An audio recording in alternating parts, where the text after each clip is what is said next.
Buenos días a todos y a todas.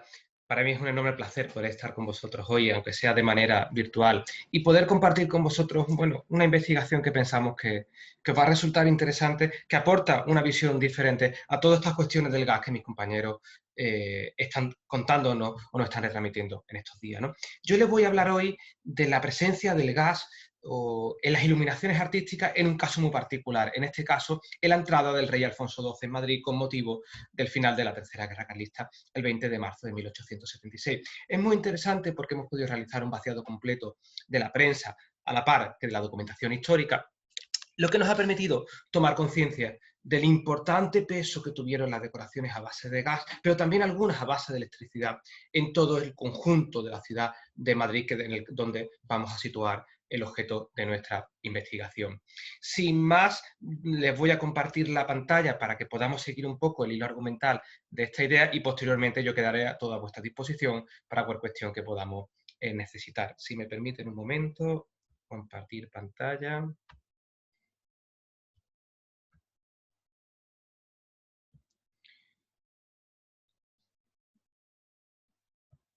Bien, aquí tenemos ya nuestra presentación, que tiene el título La presencia del gas en la arquitectura efímera del siglo XIX, el caso de la conmemoración del final de la Tercera Guerra Carlista, ¿no? Aquí tienen mis datos por si quieren contactarme para cualquier tipo de duda en el futuro o en la actualidad. Y me van a permitir que comience con una cita como muy interesante que está tomada del Diario de la Ilustración Española y Americana del 22 de marzo del año 1876. Los acontecimientos que yo les quiero contar se produjeron en torno, bueno, especialmente el epicentro fue el día 20 de marzo de 1876, que fue cuando se decretó la entrada oficial en Madrid del rey Alfonso XII. Sin olvidarnos que además Madrid era la capital del reino, con lo cual tuvo un papel preponderante y se decretaron 3 días festivos que empezaron a contar a partir del día 20 de marzo. Decía la Ilustración Española Americana que el sol tenía celos de la noche y negaba al día sus rayos de oro y su calor, pero Madrid encendió todos sus soles, burlándose del día. Los monumentos de piedra se iluminaron. Un momentito, que no me veo yo por aquí. Aquí. La luz eléctrica hizo bajar la vista de quien osaba mirar al frente a frente. Sus rayos, proyectándose sobre las gentes apiñadas, hacían fantásticos efectos de luz y de color, determinaban siluetas caprichosas. Si no faltó la deseada luz del sol, que alumbra las pecas y no tiene la galantería de simular ningún defecto, en cambio, a la misteriosa luz artificial, todas las mujeres parecían hermosas y los hombres agraciados. ¡Oh triunfo del gas! A sus resplandores, la casa de los consejos parecía bien hecha. Bueno, al final esta idea es muy interesante, ¿no? De estas mujeres agraciadas, hombres agraciados y mujeres hermosas. Esa es una realidad que se producía continuamente conforme avanzaba el dominio de las instalaciones de la luz, en este caso de gas o la luz eléctrica. Mejoraba mucho las realidades que por desgracia o por suerte se encontraban entre el pleno de la sociedad, ¿no? Me van a permitir que les dé algunas referencias históricas muy breves para que nos ubiquemos en los acontecimientos que yo les quiero contar. El año anterior, el 29 de diciembre de 1874, se instaura Alfonso XII en el trono, la Casa de Borbón vuelve a recuperar el trono en Madrid, y el 14 de enero de 1875 se produce la entrada oficial y además tuvo carácter oficial en Madrid. De hecho, conservamos el decreto oficial del Ministerio del Congreso de los Diputados. En este momento las decoraciones fueron mucho más austeras y la mayoría de ellas, debido al estado lamentable de las arcas municipales y estatales, recayeron sobre la nobleza. Bueno, aquí estamos viendo la imagen de Alfonso XII entrando por el arco que levantaron las mujeres de la Asociación de Socorro, es decir, el origen de la Cruz Roja en España. Este arco se reaprovechará posteriormente en 1876 y se realizará, como después comentaremos brevemente, un programa iconográfico basado en los dos Alfonso de la Paz, ¿vale? El 27 de febrero de 1876 terminaba la Tercera Guerra Carlista. El 28 de febrero de 1876 también Alfonso XII entraba en Pamplona, mientras que Carlos VII se exiliaba a Francia, prometiendo volver y recuperar el trono de España, algo que hasta el momento nunca pasó, pero por desgracia el conflicto carlista se siguió extendiendo por los años de los años y de hecho tendrá un papel muy importante en la Guerra Civil Española, ¿no? No será hasta el 20 de marzo de 1876 cuando se produzca la entrada de Alfonso XII en Madrid. Esta entrada se vino programando aproximadamente desde febrero, más o menos. Ahí tenemos alguna reunión, hemos localizado alguna reunión previamente. Por cierto, ya comentaremos la Puerta de Alcalá al fondo, iluminada a base de gas y a base de... Bueno, en este caso era totalmente gas, no tenía electricidad, ¿vale? Como les he dicho anteriormente, el 20 de marzo de 1876, en calidad de acontecimiento tan importante, ya que finalizaba una guerra civil, se decretaron 3 días de festejo, que yo simplemente se los pongo por aquí para que los puedan ver. Hubo un poco de todo. Hubo desde un Te-Deum oficial, en la Basílica de Atocha, por supuesto, la entrada real. Previamente habían estado en el campamento de Amaniel el rey con todo el ejército pacificador. Hubo conciertos, hubo declamaciones poéticas, hubo fuegos artificiales, es decir, la famosa corrida de toros, que también tuvo problemas porque alguna mente pensante en algún momento propuso suprimirla y donarle el dinero, con lo cual se le echaron encima totalmente en el siglo XIX. Bueno, aquí simplemente les pongo el programa oficial, que además es curioso porque el programa oficial es del 29 de febrero de 1876 y se informa la reunión de los actos posteriormente a principios de marzo, ¿vale? Si seguimos avanzando un poco, por no extendernos en nuestra presentación, en la cuestión del gas como elemento configurador del espacio festivo, ¿vale? Desde siempre, ¿vale? Las fiestas fueron utilizadas para que el monarca o los súbditos, mejor dicho, se reafirmaran ante el monarca, también de manera recíproca, para que el monarca se reafirmara entre sus súbditos. Fue tradición de la corte el celebrar desde los siglos atrás los acontecimientos con corrida de toros, fuegos artificiales, luminarias, entre otros actos. Esta pervivencia de la fiesta barroca tendrá su cenit o su ocaso a finales del siglo XIX, y se considera que estos actos relacionados con Alfonso XII suelen ser los últimos que tienen esta importancia, o donde la fiesta tiene este tipo de importancia, ¿no? ¿Qué pasa? Que en el siglo XIX la fiesta pública adquirirá unos nuevos tintes. ¿Por qué? Porque asumiendo una lejana tradición en el tiempo, evidentemente las nuevas tecnologías, las nuevas circunstancias, la industrialización se colarán en las decoraciones efímeras, en los programas iconográficos, por ejemplo, el techo del Teatro Cervantes de Málaga, con un programa iconográfico basado en la industria, pero también, por ejemplo, en las propias iluminaciones, que yo les quiero contar a continuación, ¿no? Recojo por aquí esta cuestión, dice, el gas y la electricidad cobrarán una posición preponderante en este tipo de festejos, pero también en los programas iconográficos, en los que se incluirán referencias a la industria, el trabajo, el comercio o la navegación. Esto lo veremos continuamente en las decoraciones efímeras realizadas con motivo del final de la Tercera Guerra Carlista. Claro, en esta situación o en este contexto, Madrid, en calidad de capital de la corte, y capital del Estado español, de los reinos de España, tuvo una situación, un papel especialmente importante, ¿no? Ya desde Fernando VII, simplemente se los pongo para que tomen conciencia, tenemos diversos acontecimientos, o todos, mejor dicho, no hay acontecimiento real importante que no se celebre con sus pertinentes luminarias. Y en este caso, a partir de Fernando VII, con iluminaciones de gas. Por ejemplo, con el nacimiento de la infanta María Luisa de Fernanda, el 30 de enero de 1832, se ubicaron luminarias de gas en Madrid, de las primeras que tenemos en este momento. También con motivo del acto de la jura de Isabel II como heredera de la Casa de Borbón. En el año 1875, coincidiendo con la restauración de la Casa de Borbón. Las que nosotros vamos a comentar ahora, del 20 de marzo de 1876. O, por ejemplo, las famosas farolas de la Puerta de Alcalá de 1878, perdón, de la Puerta del Sol de 1878, con motivo de la boda real de Alfonso XII y la reina María de las Mercedes, y la problemática que ello conllevó posteriormente, ya que hubo que quitarlas porque no funcionaba. En fechas muy tardías, como en el 23 de enero de 1900, coincidiendo con la onomástica del rey Alfonso XIII, también se inaugura una nueva instalación, en este caso compuesta por 190 columnas que sostenían las correspondientes arcos voltaicos. Es decir, les pongo un ejemplo, hay muchísimos más a lo largo de todo el tiempo. Pasan una serie de cuestiones y donde el gas y la electricidad tienen un papel totalmente preponderante. Claro, ya lo hemos visto al principio en la cita inicial del texto. Durante los actos que yo les estoy contando, Madrid se iluminó totalmente. Hubo muchos edificios iluminados. No todos tuvieron gas, ahora explicaremos los que estuvieron iluminados con gas. El dato creo recordar exactamente que fueron 19, pero claro, hubo otros tantos que también tuvieron iluminaciones tradicionales, ¿no? Se iluminó todo tipo de edificios. Por ejemplo, edificios estatales, municipales, públicos, embajadas, palacios privados, empresas, comercios, particulares, etcétera. Veremos a continuación, posteriormente, el del Bazar La Unión, ¿no? El ejemplo de iluminaciones tradicionales, por ejemplo, por mencionar algunos, la Casa de la Moneda ostentará una magnífica iluminación de transparente que tendrá los nombres de las poblaciones que más han padecido en la última campaña. En la puerta principal habrá un arco transparente, también obra del entendido artista don José María de la Torre, en el que se representa una matrona de elevada altura simbolizando la paz, hallando al Dios en la guerra. A su derecha se ven representados los atributos de la industria, del comercio y de las artes, ¿no? O, por ejemplo, el caso del Palacio del Marqués de Alcañices. Dice, será la magnífica que en otras fiestas se ha visto, pero con alguna variación, puesto que a la altura del antepecho de los balcones lucirá una gran flor de lis entre balcón y balcón. Bueno, tengo algunos casos más, ¿vale? Quizá una de las más llamativas y más importantes fue la que se produjo en el jardincillo llamado, en el llamado denominado jardincillo de la Plaza Oriente.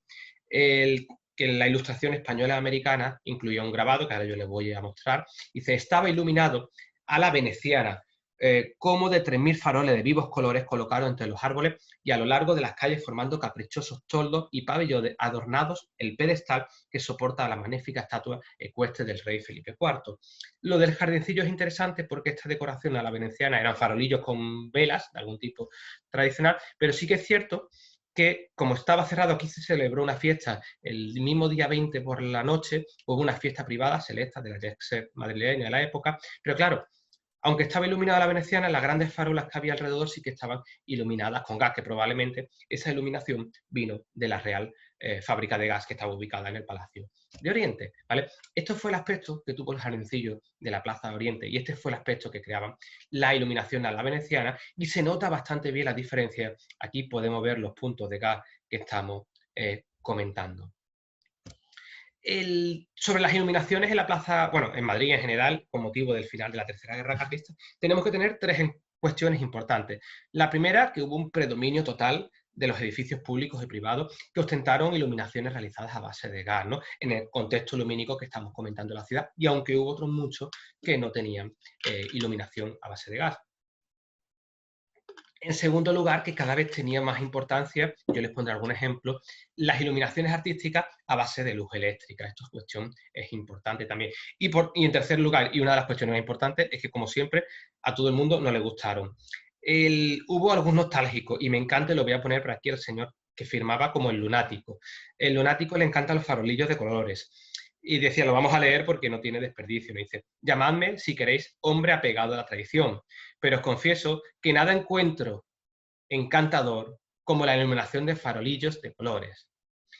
Qué combinaciones tan lindas, qué aspectos tan vistosos, qué esplendidez en el color, qué de diversidad de dibujos, tonos y reflejos. Esto sí que seduce, entretiene y maravilla. Si queréis ver una muestra de este género en pequeño, mirad la iglesia de Las Calatravas, en la calle Alcalá. Pero no soy aficionado a la tradición en materia de iluminaciones. Si lo fuera, expresaría mi admiración ante la fachada de ciertas casas aristocráticas, cuyos dueños, como sus antiguos abuelos, demuestran el regocijo, colocando al lado de los balcones un blandón de cera ardiendo. La casa, iluminada de tal modo, parece un catafalco. No parecen casas de grandes, sino de socios de la funeraria. Y lo firma un lunático, ¿no? Bueno, tiene un gusto particular, la crítica es mucho más extensa, tiene varias, las tenemos totalmente todas recogidas, con lo cual es bastante interesante. Perdón, que ha saltado para aquí, volvemos de nuevo.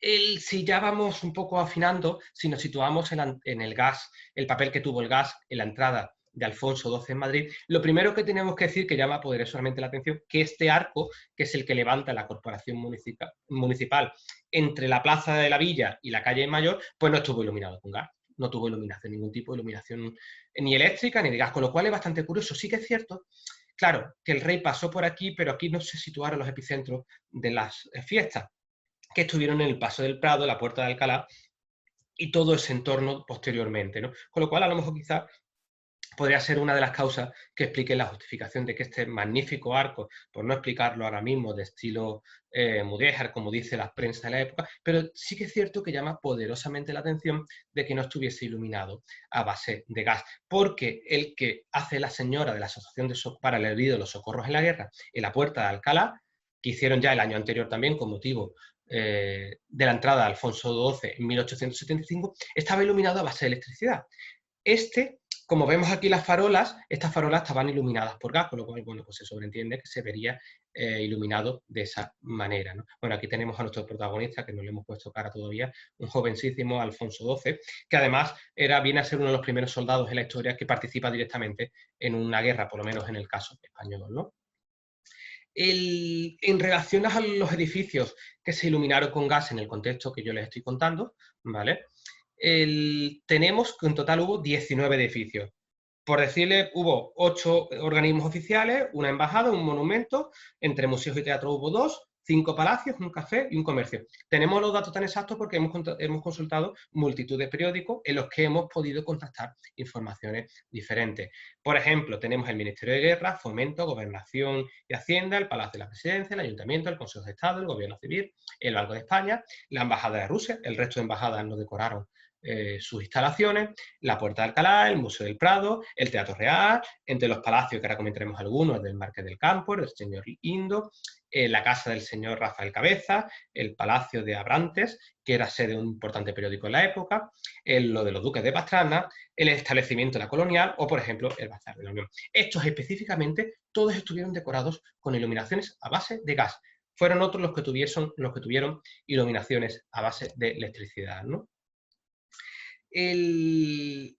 Claro, en estos edificios, en todas estas decoraciones, porque muchos de ellos se decoraron con decoraciones efímeras y algunas se levantaron de manera expresa, tienen un uso muy creativo del gas en este momento, lo cual viene a evidenciar que estaba muy controlado el sistema, porque hacían, por ejemplo, para que se hagan una idea, tenemos escudos de gas, cornisas forradas, la provocación de efectos lumínicos con variaciones de color, columnas revestidas con gas, la creación de alegorías, cuerno de la abundancia, olas rodeando inscripciones patrióticas, etc. Es decir, hubo multitud de motivos de decoraciones artísticas hechas a base de gas, con lo cual esto nos está indicando que hay un dominio bastante importante de la técnica.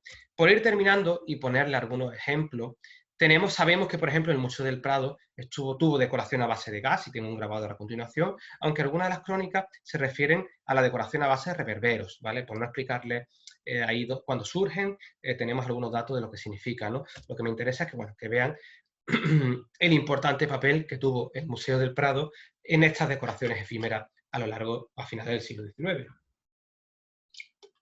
Simplemente porque las vayan ubicando. Uno de los palacios más importantes fue el del Marqués del Campo, que además tuvo una vida, una presencia bastante importante en la corte, incluso estuvo presente en la muerte de Alfonso XII, pero claro, la relación es causa-efecto. ¿Por qué el Palacio del Marqués del Campo, que yo ahora se los voy a enseñar, fue tan sumamente importante? Pues que resulta, y esto es lo que tiene trabajar con personas que se dedican a esto del gas, yo aporto la visión artística y cuando no entiendo algo, pues mis compañeros me solucionan problemas. Pues que resulta que el Marqués del Campo era empresario del gas en Valencia y tenía una importante empresa, bueno, que se funde, por no contar en los avatares, ¿no? Una empresa que quiebra en 1855. Este hombre fue ennoblecido por Alfonso XII en 1874, que, insisto, tuvo un importante papel tanto en la restauración como en los funerales, en todo el proceso del reinado de Alfonso XII. ¿Qué nos interesa de este hombre? Es que cuando se ilumina su palacio, que es este es el palacio original del Marqués del Campo, que ya no se conserva, que estaba en la Castellana, ¿vale? Un inciso, el año anterior no había decorado el palacio, sino que él mismo montó un arco con motivo de la entrada de Alfonso XII en Madrid. En 1876 sustituyó el arco por una complejísima iluminación, tanto en el palacio como en la verja, como en la fuente de su casa, levantando varias arquitecturas o varias escenografías efímeras, ¿no? Este fue el efecto final que tuvo el Palacio del Marqués del Campo.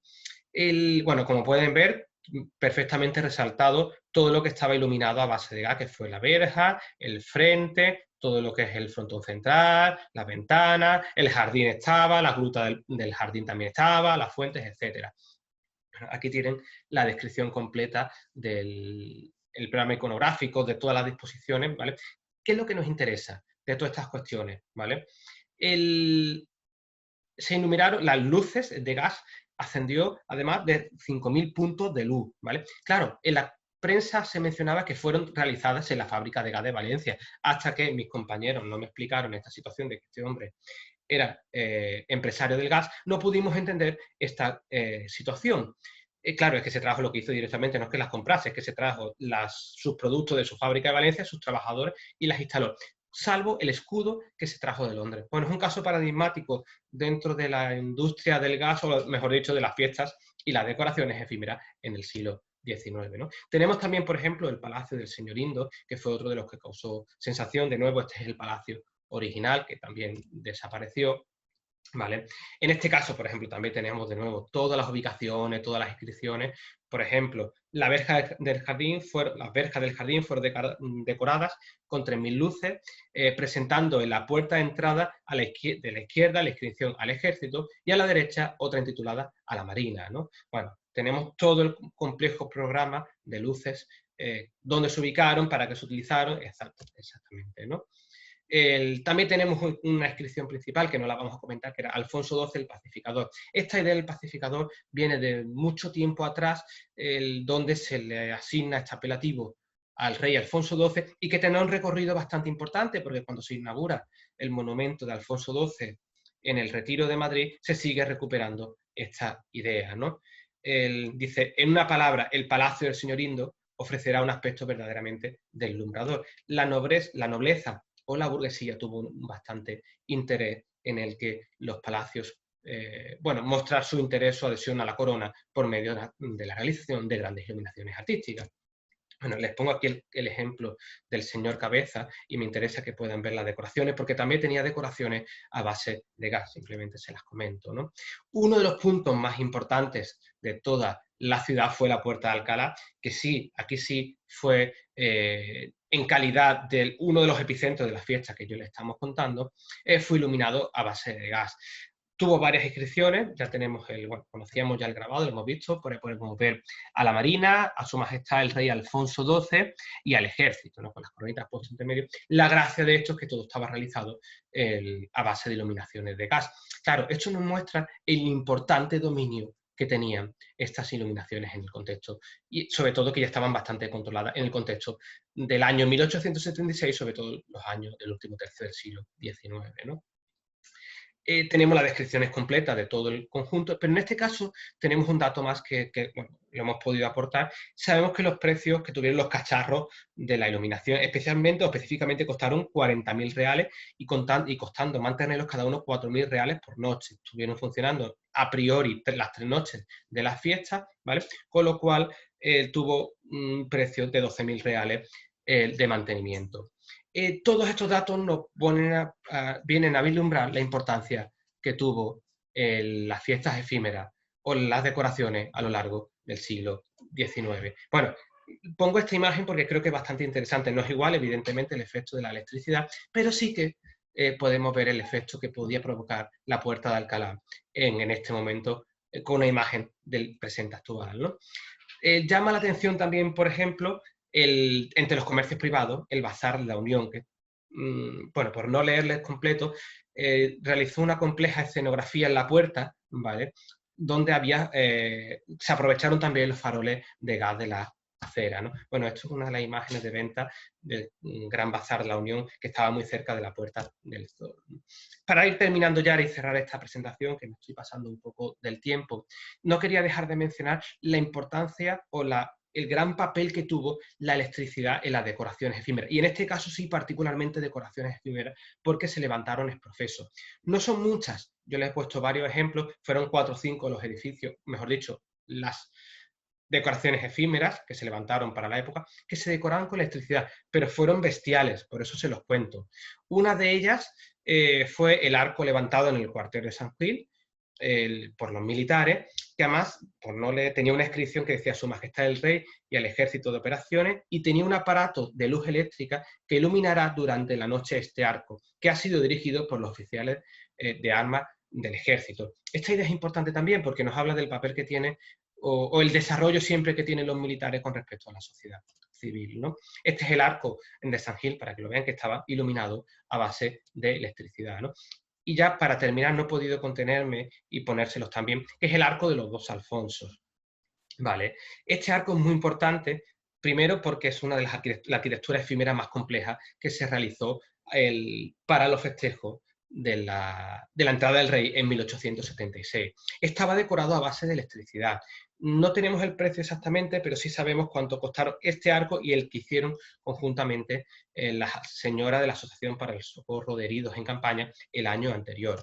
¿Por qué es interesante este arco? Porque tenemos las descripciones completas de que será iluminado, nos decía en este caso las prensas, de que será iluminado por dos luces eléctricas que se fueron colocadas en el Ministerio de Hacienda y otras en la presidencia del Consejo de Ministros.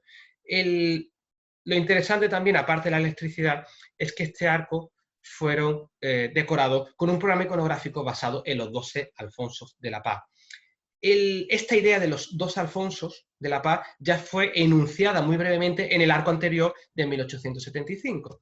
Les pongo de nuevo el arco para que se hagan una idea. En el arco aparecen hasta 18 reyes, que son Alfonso I, Alfonso I, segundo, tercero, cuarto, quinto, sexto, octavo. Hay un error por no explicar ahora mismo. Se suprime Alfonso VII, Alfonso IX, o noveno, Alfonso X, Alfonso XI, Alfonso XII, Fernando IV, los reyes católicos, Felipe V, Carlos III, Pelayo y Recadero.